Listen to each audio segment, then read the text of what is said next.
introvideo i dag, men jeg har set et andet at lave, fordi det er så sent. Men ja, nu vil jeg lave min neglelaksamling. Og ja, det bliver også den sidste i dag. For det første har jeg en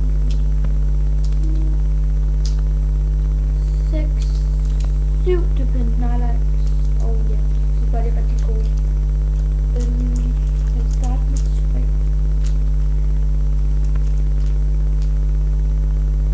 2 her, de er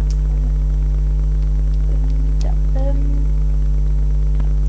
Det er en guld og en sølvneglelak, og ja, de er rigtig flotte, men de skiller meget hurtigt af neglene, så det bliver de bedste. Man skal helst tage dem ud over en anden neglelak. Og så er det bare sådan